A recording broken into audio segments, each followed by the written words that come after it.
A graça e a paz de Jesus, pastora Cleide Dias aqui, passando para compartilhar uma palavra com você nesse dia.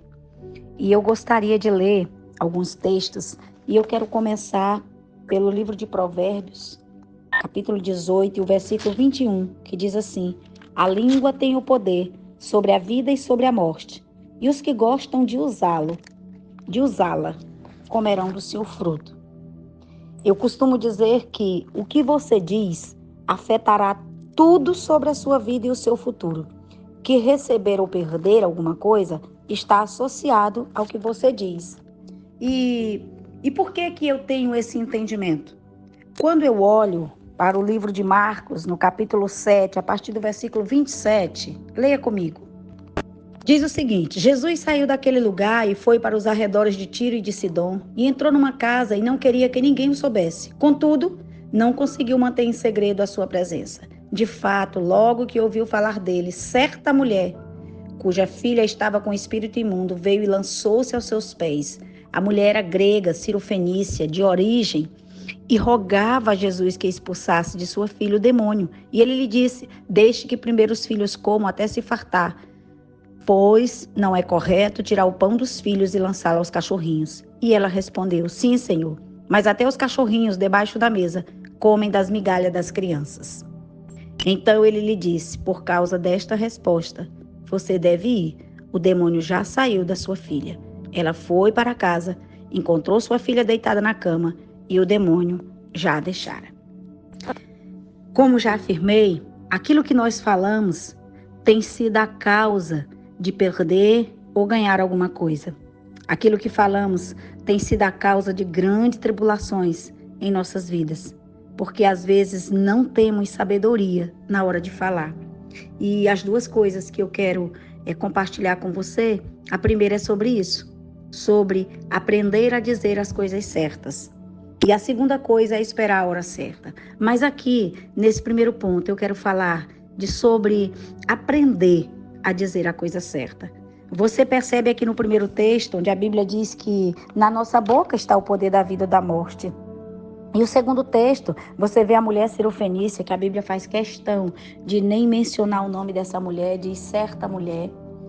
Essa mulher, ela não fazia parte do povo de Deus, ela era uma mulher cirofenícia, de outro povo. E quando Jesus diz àquela mulher que não era correto tirar dos filhos e dar para ela, humildemente ela dá uma resposta ao Senhor. E aquela resposta que ela deu a Jesus foi a porta para ela receber a bênção dela. Porque a forma como Jesus responde é interessante. No versículo 29, ele diz assim: Então ele lhe disse: Por causa dessa resposta, você pode ir. O demônio já saiu da sua filha. Quantas vezes nós fechamos uma porta por causa da resposta que damos, por causa da reação que temos? Quantas vezes nós também podemos abrir portas por conta daquilo que falamos, daquilo que estamos dizendo? E aqui nós aprendemos um princípio poderoso. Dizer a coisa certa faz com que portas se abram. E hoje, nesse dia, eu quero dizer a você: peça ao Senhor como o salmista um dia pediu. Senhor, põe um guarda na porta dos meus lábios, para que eu não fale tolice, para que eu não diga as coisas na hora errada, porque às vezes, amado, até é a hora certa. Aliás, às vezes até é a coisa certa, mas a hora é errada. E nós precisamos ter muito cuidado. Por isso, eu compartilho hoje dessas duas coisas importantes na nossa caminhada cristã. Diga a coisa certa. E quando você não souber qual a coisa certa a dizer, não diga nada. A Bíblia é poderosa quando ela diz que até o tolo, quando se cala, passa por sábio. Então nós precisamos pedir ao Senhor que Ele nos oriente, nos instrua para dizer a coisa certa. E eu quero chamar a sua atenção aqui para o seu dia a dia, dentro da sua casa, com o seu esposo, com seus filhos. Queridos, o que mais nós presenciamos são pessoas liberando palavras na hora da agonia, da aflição, e não é aquilo que elas querem dizer, mas na hora da raiva elas falam. E quando você fala, o reino espiritual vai trabalhar em cima daquilo que você falou. Seja uma palavra boa ou seja uma palavra ruim, porque Satanás e seus demônios vivem no mundo do espírito. e ele está à procura de algo, de uma brecha, para que ele possa te vencer. E muitas vezes o diabo não está vencendo você por pecado, porque isso você já venceu, mas está vencendo pelas palavras. Tenha cuidado. Quantos casamentos têm se destruído porque a primeira palavra que um dos cônjuges libera é: eu vou me separar, eu vou me divorciar, eu não aguento mais essa vida. Às vezes nem é aquilo que a pessoa realmente quer, mas na hora da raiva ela vai falando e aquilo vai ganhando força, porque o diabo e seus demônios estão ali para acabar mesmo, é para trabalhar em cima de uma palavra liberada. Queridos, não é à toa que a palavra de Deus diz que o poder da nossa língua é poderoso, que ele pode atrair vida e pode atrair morte, pode atrair bênção e pode atrair maldição. Cuidado com aquilo que você tem falado. Se não é a realidade que você quer viver, recolha. Esse é outro princípio que eu sempre ensino. Se você liberou uma palavra tola, porque todos nós corremos esse risco no dia de angústia, no dia mau, recolha essas palavras. Retire do mundo espiritual. Diga: Senhor, eu quero cancelar hoje toda palavra besta que eu liberei essa semana, esse mês, esse dia, esse ano. Vá cancelando, vá tornando sem efeito. Vá tirando essas palavras de dentro da sua casa, porque elas estão voando na sua casa. Se você pudesse abrir os olhos espirituais e ver quantas palavras... Eu me lembro de um dia orando por uma pessoa e eu via muitas palavras sobrevoando a cabeça delas, muitas palavras. E quando eu falei que eu estava vendo aquilo, ela disse: pastor, é tudo isso que eu tenho dito, é tudo isso que eu tenho falado dentro dessa casa. Eu digo: pois está aqui, as palavras estão trabalhando contra você. É por isso, queridos, que a Bíblia diz algo poderoso. No livro de Provérbios, no capítulo 6, versículo 2. E caiu na armadilha das palavras que você mesmo disse e está prisioneiro do que falou. Isso aqui está escrito, Provérbios 6, 2. O que a palavra de Deus está afirmando é isso mesmo. É que você se aprisiona com suas próprias palavras. Você cai na armadilha das suas próprias palavras. Então preste atenção. Comece a fazer uma reflexão hoje. Será que as lutas que você está vivendo hoje não é resultado de palavras que você liberou há anos atrás, há meses atrás, semanas atrás? Pense sobre isso. Ainda há tempo de recolher. Ainda há tempo de destruir essas palavras e de começar uma realidade nova. Pense sobre isso e tome uma atitude para que a sua vida seja transformada. Não esqueça que, como eu disse no começo, o que você diz afeta toda a sua vida. Afeta seu futuro, seu presente. Receber ou perder alguma coisa está associada àquilo que você anda falando. Cuidado. E a segunda coisa, segundo entendimento que eu quero compartilhar essa manhã, é sobre você aprender a esperar a hora certa. Eclesiastes 3:1 diz que há um tempo para todas as coisas. E ele vai descrever o tempo de todas as coisas. E se tem algo que eu e você não gostamos é de esperar. Mas nós precisamos aprender a esperar. A espera faz parte do grandioso plano de Deus.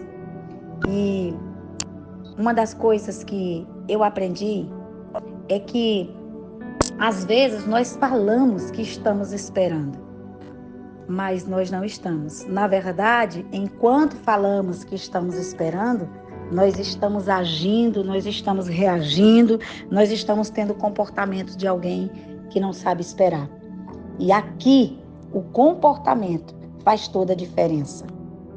Porque esperar em Deus não está relacionado ao fato de eu estar sentado, de braços cruzados, esperando Deus fazer o que Ele prometeu. Mas está muito relacionado com a maneira que eu me comporto enquanto aquilo que Deus prometeu não chega. Eu costumo dizer que mais importante do que a espera é como eu estou me comportando diante daquilo que eu estou esperando. E a Bíblia está cheia de histórias de pessoas que tiveram que esperar.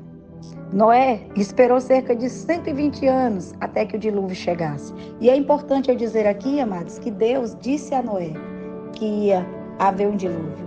Mandou ele construir uma arca e pronto, e não falou mais nada. Noé não tinha alguém, não tinha um pastor para ele correr, não tinha um líder de célula, não tinha alguém para perguntar: ei, o que Deus está dizendo agora? Noé passou todos aqueles anos sem que o Senhor o voltasse e falasse com ele para dizer: olha, Noé, teu trabalho está bem feito, está tudo certo.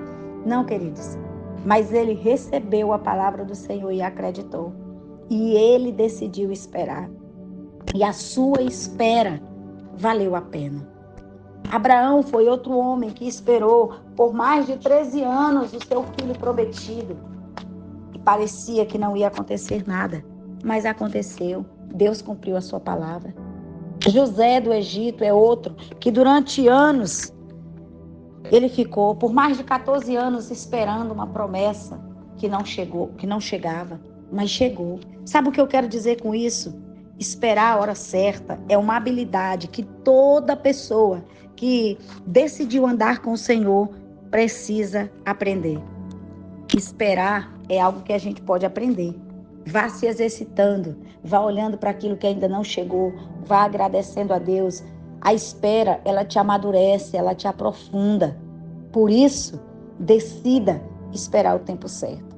E talvez você esteja perguntando, pastor, e qual é o tempo certo?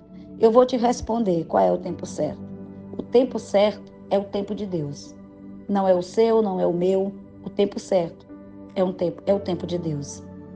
No tempo certo, nós iremos receber o que é nosso. É isso que Gálatas 6:9 nos diz. Então nós precisamos ter cuidado, amados, para nós não perdermos o tempo da nuvem de Deus. Uma certa vez, morando em outro estado e com muitas decisões, e eu muito ansiosa com muitas coisas a respeito do futuro, o Senhor falou para mim, isso tem mais de 13 anos, essa palavra que Deus me deu. Ele disse, minha filha, coisas certas em tempos errados se tornam maldição na vida dos meus filhos. E eu nunca esqueci dessa palavra. E todas as vezes que eu me encontro em uma situação que eu sou tendenciosa a me precipitar, eu me lembro. Coisas certas em tempos errados se tornam maldição. E isso significa, queridos, que às vezes algo é para você, mas não é o tempo de você desfrutar daquilo. Espere o tempo do Senhor. Ele tem um tempo certo, ele tem um tempo perfeito. Se você viver cumprindo esses dois entendimentos, falando a coisa certa e esperando a hora certa, pode ter certeza que a sua vida vai ser transformada, a sua casa vai ser transformada. Pense sobre isso hoje e ao terminar de ouvir esse áudio, faça uma oração ao Senhor, faça um pedido a Ele que Ele lhe ajude a andar com essas duas verdades, esses dois princípios, porque vai ter portas que o Senhor vai abrir para você que você nem precisa pedir. Mas pelo fato de você ter entendido que falar na hora certa e que esperar a hora certa é isso que Deus espera de cada filho seu, pode ter certeza que as portas vão se abrindo automaticamente diante de você e Ele vai lhe conduzindo para viver a vida que Ele sonhou para você e a sua família. Que o Senhor lhe abençoe e que o Senhor lhe dê alegria nesse dia. No nome de Jesus.